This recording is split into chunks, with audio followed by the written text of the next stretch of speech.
What's going on, guys? Look, it's Marcel Benson, investor, entrepreneur, creative.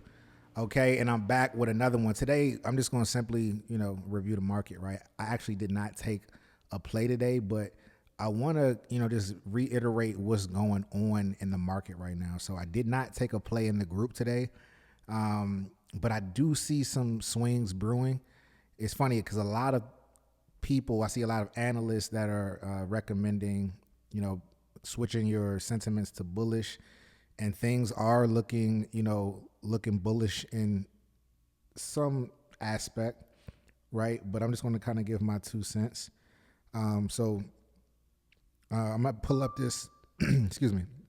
I'm gonna pull up Meta right now. Then I'm gonna go over a couple other ones. But what I'm seeing in Meta, so I have Meta on the watch list. Meta is bullish, and it may even, right? It may even continue up higher. But what I am seeing is a rejection taking place somewhere around this high, or a little bit higher than that, and then falling out, and then us coming to clean up this gap, and then coming to clean up this mess down here, right?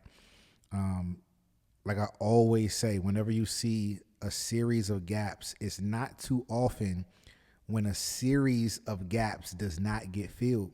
But what happens is sometimes it's hard to guess the timing.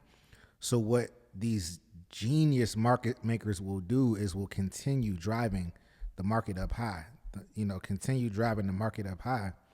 And just when you feel so comfortable, just when these analysts are all saying, and also, mind you, just because somebody worked on Wall Street or works on Wall Street or is an analyst on Wall Street doesn't mean that they are a better trader.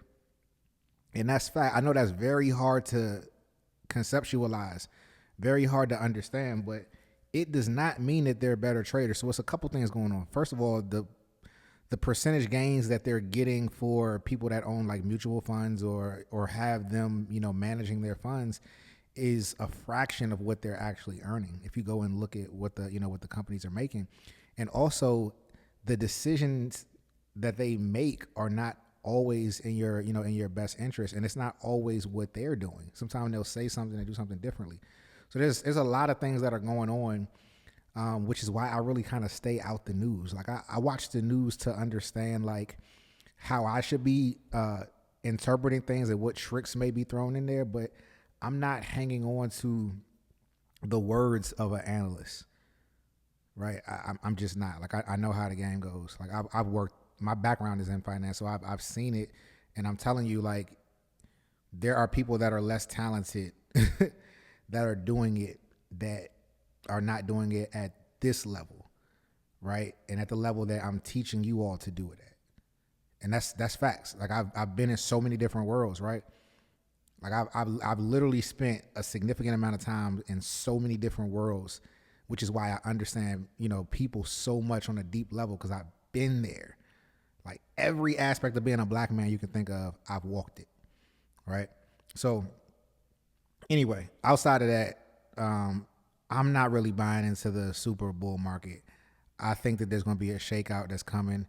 I still haven't forgotten about all the things that this country has done to try to correct the mess that is made.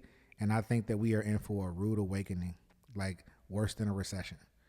So I am keeping that. I'm wearing that. I'm letting people know this gap is getting filled here on Meta. This gap is getting filled here on Meta. This gap is getting filled here on Meta. This gap is getting, that's 4 gaps. Meta, what Meta gonna go to 1,000 before it come back down? No, absolutely not. So you got to definitely keep an eye out for that. Today was a very green day. If you just look at this. Look at my watch list. Look at this. The watch list is green as shit. Green. Friday was a very bearish day. It was super red. Sometimes it happens like that. Oftentimes when there's a super whatever color day, its opposition is coming right after it. And what that's doing is getting people to think, oh, I bought the dip. The dip is not a one-day thing, right? A dip is like a consistent downward trend. Like when we came down here, that was a dip. That's buying the dip down there. Like up here and then coming right here, that's not a dip yet. We could return to these levels.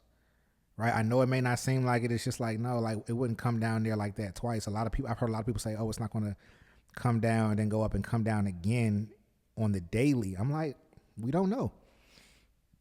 You gotta watch the market. My prediction from what I've seen and what I've been reading and what I've been studying is that we have a rude awakening on the way. I'm gonna go to SPY. I'm gonna go to SPY real quick so you can see. Yep, SPY had a super green day. But look, all SPY is doing is retesting this wedge. I spoke about that in my Sunday watch list. I spoke about that in videos that I made earlier this week. It's coming back to retest this wedge. Then we got gap 1, 2, 3, right? So I'm not trusting the upside. I don't care what any expert is saying. I don't care what any analyst, Wall Street guru. I don't care what anybody talking about. The market is coming back down, and we may even go into a bear market. So I just want y'all to be prepared for that. Make sure you're putting some money away for that.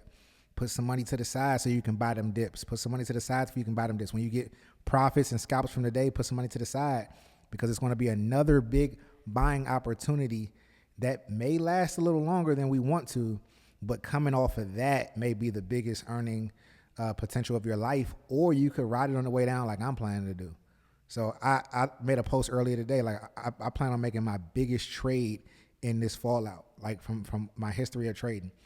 My biggest single trade, I think, was like 40 grand. But I want to make a 6-figure trade. You know what I mean? Like a 6-figure trade at some point during, during this fallout. So that's it. That's all I got for you. Let me go ahead and cut this off, man. That's all I got for you guys. Listen, if you need a trading home, if you want somebody that really is out here getting busy and doing this every day, join the Prosperity Collective. Me and my boy Zay, we got so much value in that group, man. We got the bots that are giving you plays. We got about 5 of those. So you got 5 bots that's giving you plays from an angle that we're not even looking at. So even when we're not in the group after those first couple of hours, we still got plays being fed to you guys from a very confident resource. Man, me and Zay's combined, trading experience being, about 10 years. Like we got one of the highest win rates in the industry. Yes, we're still little known. I know that when people on their platforms, they're not talking about us. I know all that, but that's a great thing for you. That's a great thing for you because that means you're able to actually get the questions answered that you want. Now, if you just want to be with somebody that everybody else is talking about and that makes you feel good, then go right along. But if you want to be profitable, the numbers don't lie. And I get it. We're not lifestyle posters, right? We a little deeper than that. You know what I mean? Because it's not about that for us. It's never been about that for y'all. It's like the whole idea is to be able to get you guys to learn the skills so that you can create whatever life you want. And I'm not necessarily here to tell you exactly what that is for yourself. I know what's important to me, so that's the way that I live. I don't have nothing against any of it, right? I have very, very nice things. I just choose to not make materials the object of my focus. You know what I mean? So yeah. And like I said, people say whatever they want about that, but the point that I'm making is that if you are trying to learn to make money and it's not about anything else, meaning like you're not going to a place because you got duped into it because they hit you with certain photos or certain screenshots or whatever, and you really want somebody that knows what they're doing, there's not a better place to go. And, time will eventually tell. These videos will age like fine wine. And, you'll be thankful that you made the decision. So I've been on my soapbox. I'm going to get off. I actually got to get back to some work. So I'm going to get out of here. It's been real. It's always love over here. I'll see y'all in the next one. Peace.